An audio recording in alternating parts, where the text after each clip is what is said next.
This is Dungeon Not Included, the actual play podcast for the adventurous listener. We're continuing our run of Runners in the Shadows, and I'm looking at our crew sheet right now because we've been failing to advance that, and it does give you new goodies and cool stuff, so we should definitely pay attention to this sheet a little better next time. So what you're saying is we've been playing on hard mode and we've been killing it. Yeah, right, killing it. Okay, you sounded really sarcastic. And I don't appreciate that. Technically, we've never been killed by it, so yeah, we're good. It's true. Yeah, so we've been killing it. Yeah.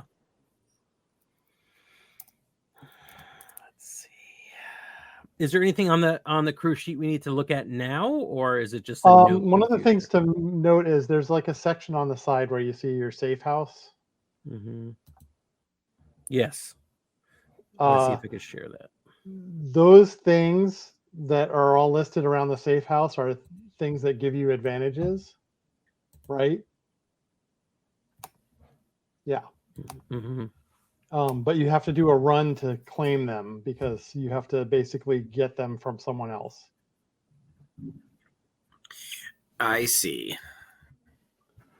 So those things I was just looking this up because I was like, why hasn't this advanced? And then the reason is because you have to actually take some active steps to advance these things. Right. Your special abilities should unlock a lot faster if we actually, count your XP as a crew. Mm-hmm. Well, I say boo to putting in effort. But a lot of these are really fun. Like we could get a loyal fence. I'd love to know who that character is, right, or might be, mm-hmm. Especially if they were tied into the school. Yeah.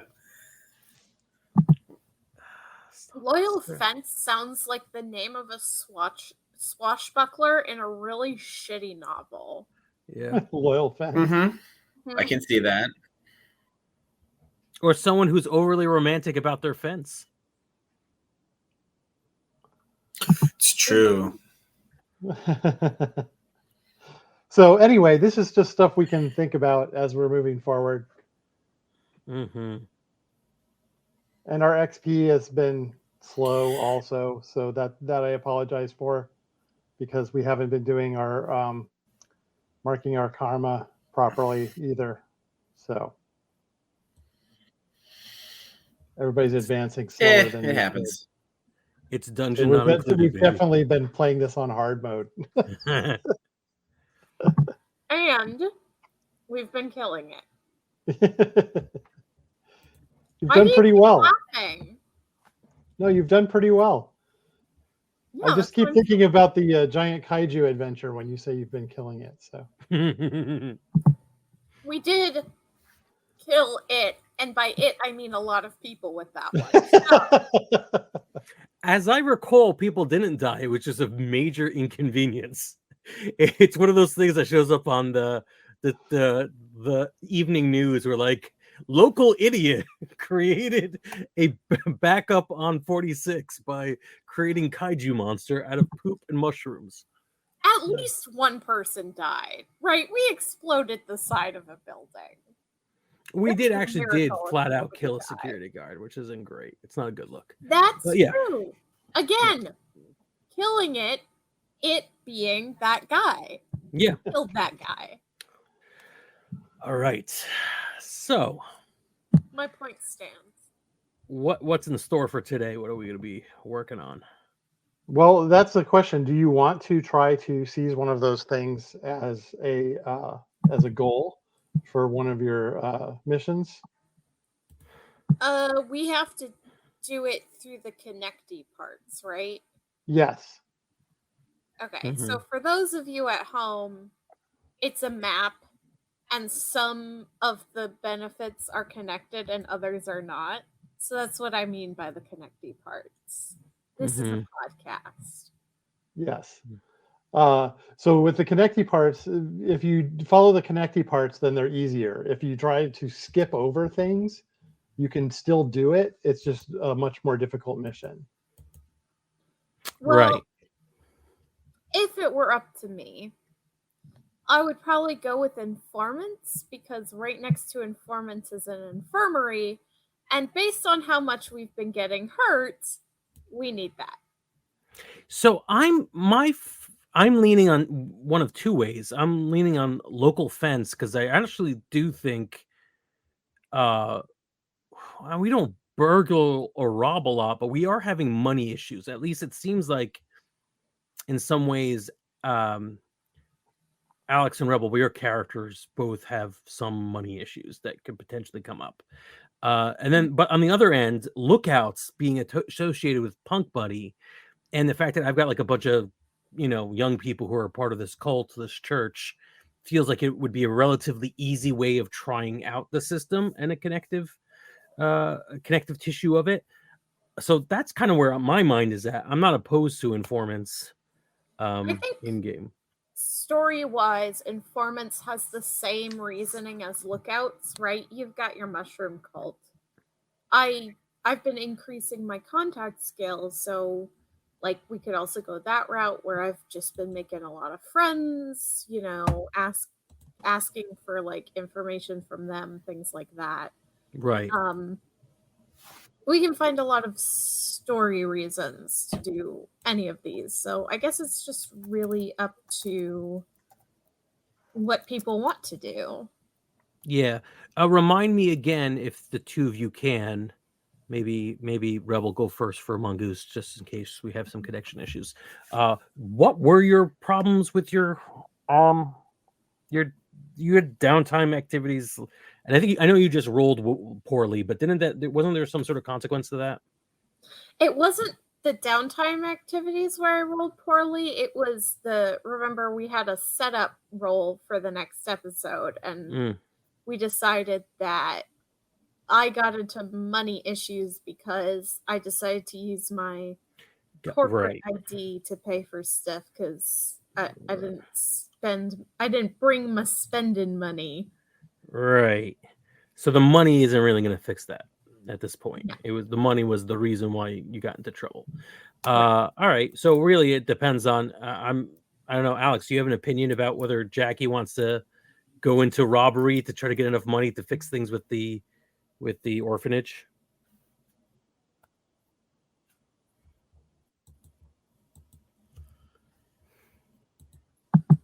Is Alex dead? It's possible. It's all part of our ARG. It's up to you, the viewer, to find the clues. Call this 1-800 number, and the Joker beats him with a pipe. References. All right, we're gonna. We'll let it go. I don't think there's a lot of. I can't imagine that would make sense to fixing things with the orphanage anyways. Like, I got into robbery for you, so we could do informants. Let's see if we can find some informants through the church and all the young people who are. This is just the reason why tabletop role-playing game gets a horrible rap. If you sample any of the audio, we would say, through our church, can we corrupt young people to be informants? Yeah, I think that we definitely need to do something there, because I can't indulge my vice again until I think there might be just an enormous delay. That is an enormous delay. It's really bad. Oh God! Oh my goodness! Hear us. This is we might want to convert Dungeon Not Included into a letter LARP for the next couple of weeks. Right. Because I think snail mail might get to him faster. I almost want to mute Alex so he can catch up without being like, what's happening? What do we do? All right, this is awful. Mm-hmm. Yes. All right. Give us a minute as we figure. You know what? Let's aim at informants anyways, because Alex would get the most joy out of doing something for the orphanage, and obviously the connection is a little iffy. That gives Brennan a few minutes to come up with some ideas on how we're going to connect that. And I'm going to reach out. Let's not forget that my role last time determined that Arrival was going to be involved, so I demand that we have our parkourist somewhere. I think it's time. Yeah. But it's Alex's parkourist, so... I know. And we're missing our Alex. Yeah, Alex is being consumed by the entity that is the internet. Currently, it's really horrific to watch. It's not on the live stream because we wanted to spare you from that, but it's just gruesome. What could be fun to do for the next few seconds as we give this one more chance for the buffer to catch up is try to figure out, for those of you watching us on the live stream, what these words say, because we're covering up most of Dungeon Not Included. So it's noted. Noted. I think that's not fair. NOTED, NODED. Yeah. Noted. Noted. It's very noted. All right. As Alex tries to disconnect and reconnect, we might figure out next game whether or not the parkour swings in. But we are going for informant, right? That's the safer bet. We can double check with Alex, probably off the air, but I think an informant is a good move for us. We can use some more information gathering tools, because that seems to be where we stumble, generally speaking. Okay. Yeah, I'm good with that. An informant leads us directly to Vice Supplier, which may just resolve everything. Alex's problem. Yeah. Although that would be hilarious. With the way the shadows were on my face, I looked very scary just now. Also part of the ARG. Find the clue in that image. Alex, you back with us? Are you among the land of the living? Not a good sign. No. Nope. No. Somebody funnier than me once said that modern Zoom calls are like seances. Are you with us? Can you hear us, Alex? Alex, are you in the room with us? How about now? I hear frantic typing. That was me. Oh, okay. Good. Sorry, my keyboard is very clacky. Jackie's in a coma. Oh, no. Man. We could try that for a while. Not literally that. If you want to try, we could just do this through text. If you say something, we'll just read it on air. It's entirely your option. You may not want to do that. The delay may be so bad that that might not even be useful. I can't see or hear anything. Alex can hear us right now, quite honestly. So speaking out loud and expecting Alex to type is very much a seance. Yeah. We're not going to get through. Listen, all right. We need like an internet medium of some sort. Well, do we want to pause this stream this week and sort of discuss this and figure out what we're going to do? I know a lot of people watch this while doing other things. I see that there are a few people in the room right now. So if you have an opinion and you're not on a massive delay, why don't you say something as we take a couple minutes to just sort through what we're going to do next.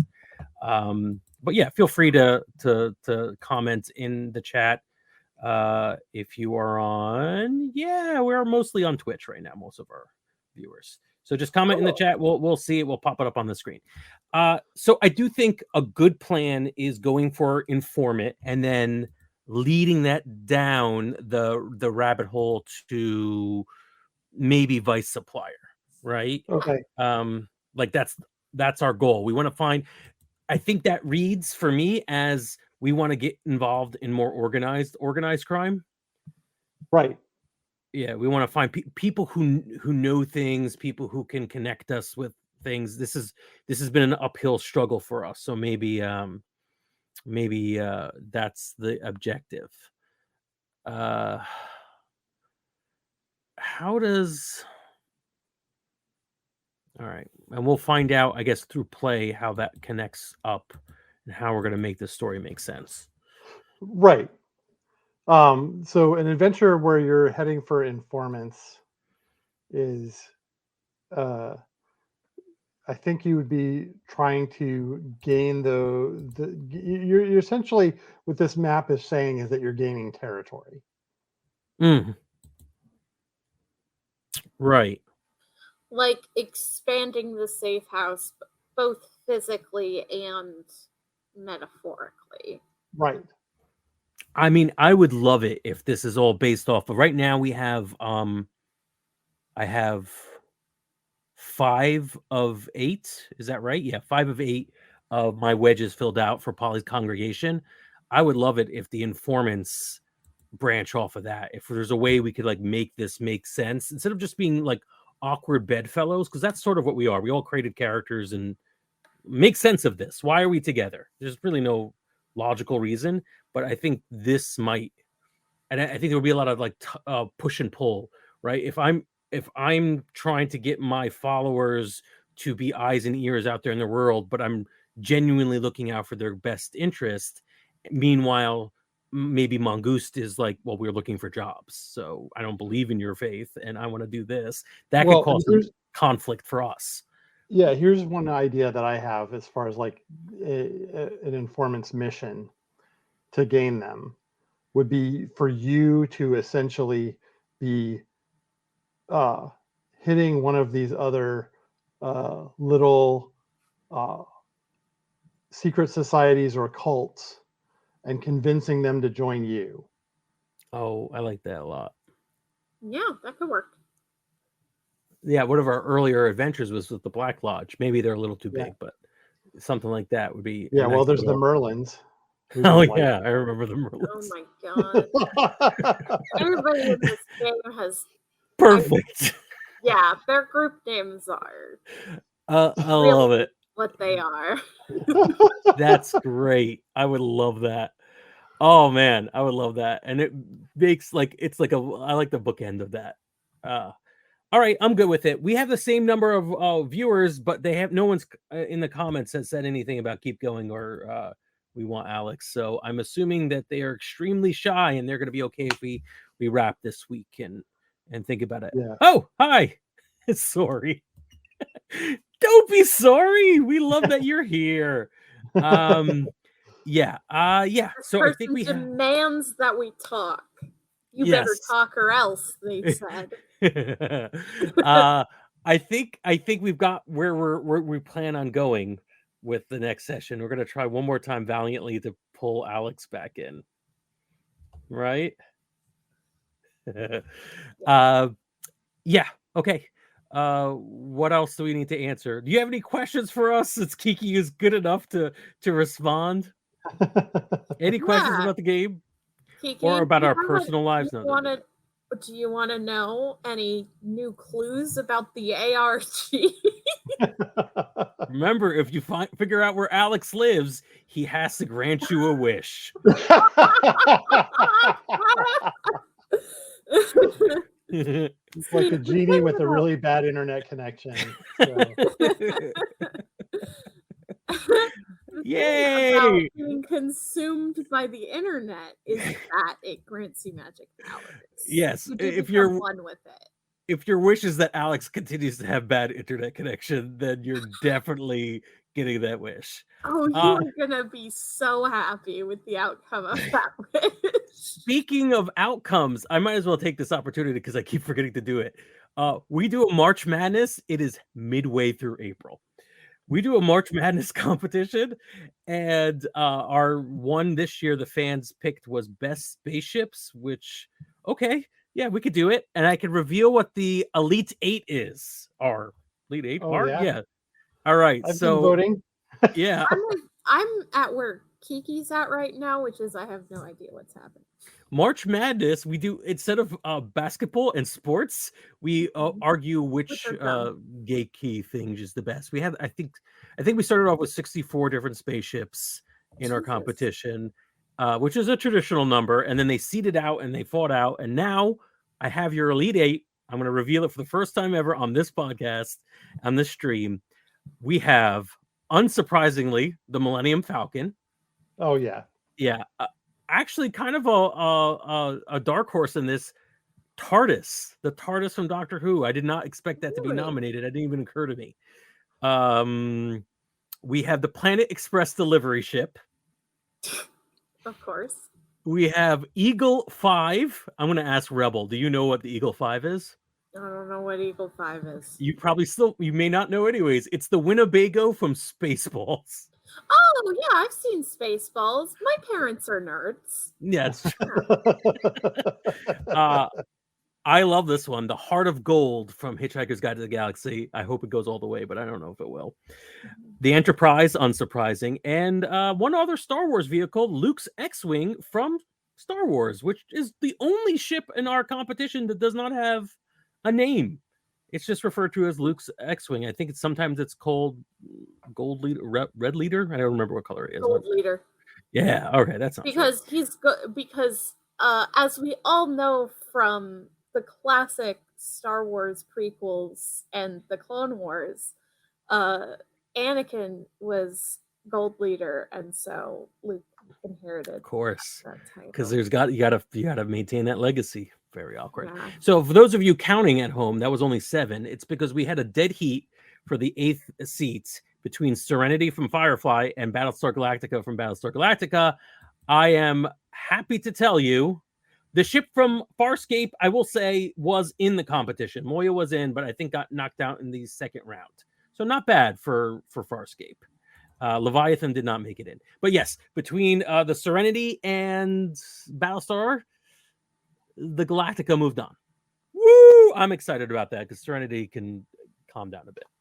I will say that I don't think that the TARDIS from Doctor Who is actually that good because it's stuck in the police box form.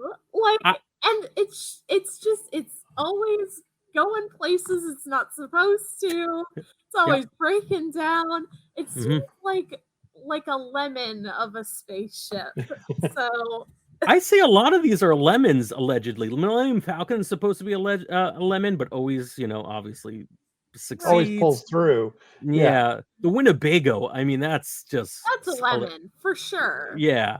I would say the only one that the only two that consistently do well are the Enterprise and Luke's X-Wing, and they're going to be up against each other in the next round. So, oh wow, that's tough. Yeah. Then we only have lemons left. They're two ships for very different purposes. One is a fighter, and the other one is like a research and exploration vessel.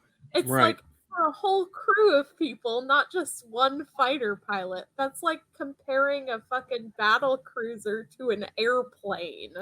I love the fact that literally in the 64 we had a ship called the Vulture 1, which I never heard of. It was Andy Griffith's spaceship on a TV show he did, I think in the 60s, called, what was it? It was Salvage One, I think is what it was called. And it's about a space garbage man, a guy who would go out and collect space debris from the space race, and built his own spaceship called the Vulture 1 because it was all debris. And I think he makes it to the moon, and that is an awesome sounding show. I've never seen an episode, and the fact that people lobbied for it so hard it made it in is crazy. Wow. Yeah, but it got knocked out. I respect that more than, say, a TARDIS, where it's just a really old ship that the Doctor broke. Yeah. Right? I much more respect the guy who went out, pulled all the scrap together, And built his own ship. Built his own ship. Yeah. I would put that above the TARDIS, actually. It is a tough competition. TARDIS will be up against the Millennium Falcon in the next round, but yikes. So I look forward. So much flack for this opinion. Everybody's gonna be like, "It's the TARDIS. It's a classic," and I'm like, "It's a trash ship. I don't know what to Well, tell listen, you." the Scooty Puff 1 was on there, so Scooty Puff Jr. Scooty Puff Jr., not the Scooty senior. Puff Jr.? Yeah, from Futurama. It's a little bouncy thing. It's like a bouncy ball that is a spaceship. Okay. You literally sit on it and hold on to the handles and fly through space. Nibbler gave it to Fry as a way to escape from an explosion, and it's just. Oh, I remember that. Yeah, it's a one gag, and I can't believe, and I think it made it past the first round. Whatever it went up against, it beat. Why? Because people are dumb, and this whole thing is clearly. Well, there was a lot of stuff from Futurama on there, and I'm like, the one I remember is the Planet Express delivery ship, and that's about it. Yeah. Again, also an old hunk of garbage. Like like you said, all of these are garbage ships except the Enterprise and maybe Luke's X-Wing. But the other thing about the X-Wings is that they're pretty old. Yeah, they're supposed to be pretty old. Yeah. There's three. I think there are basically three dials for spaceship, and maybe that's the next game we run is some sort of spaceship game. Hey, maybe we go back to Bulldogs. But there's lasers and feelings. We could, yeah. I think the three dials are military. That's why all the video game spaceships are basically this is a badass ship, and they all got knocked down in the first round because there's not a lot of it's fantasy violence. How much can you give it? Damn. Right. They're not lovable. Yeah. Then they're lovable. Exactly. Then there's sci-fi is the other dial, right? How science-y is it? Those are pretty much just the Star Trek vessels, and some of them are, made it pretty far in. But obviously, the Enterprise is the one that's got the most legs. Everything else is the lovable piece of crap. Yes. Yeah.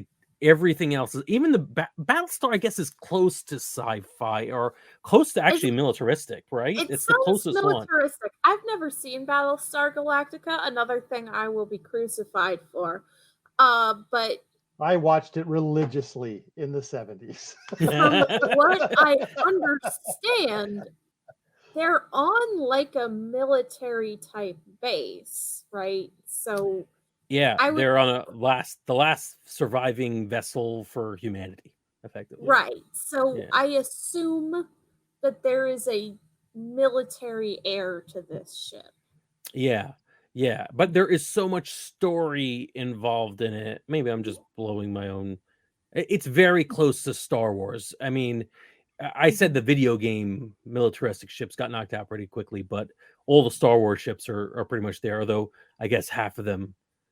Well, I guess the only remaining ones are the lovable piece of junk and the one Luke had for some reason. Maybe Luke just had an easy battle going through this. So yeah, what I love about this March Madness stuff is fighter jet from that series is the one Luke had. Luke's the one Luke had.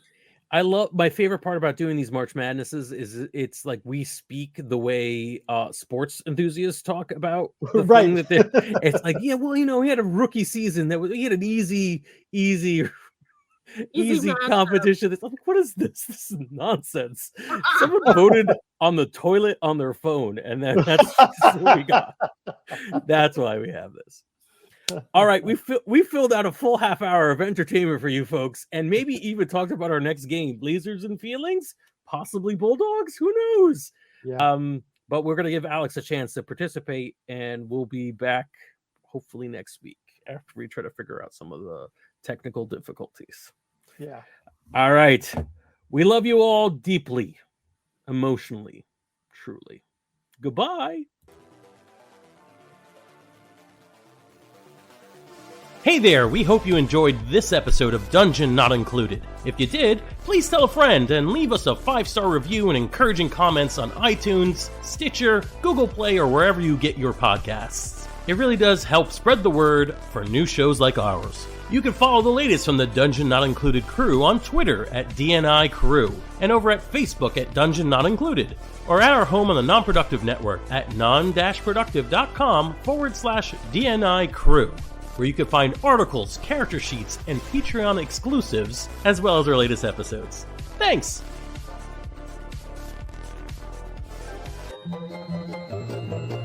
This has been a Non-Productive Media presentation. Executive producer Frank Hablawi. This program and many others like it on the Non-Productive Network is distributed under a Creative Commons Attribution Non-Commercial No Derivatives license. Please share it, but ask before trying to change it or sell it. For more information, visit non-productive.com.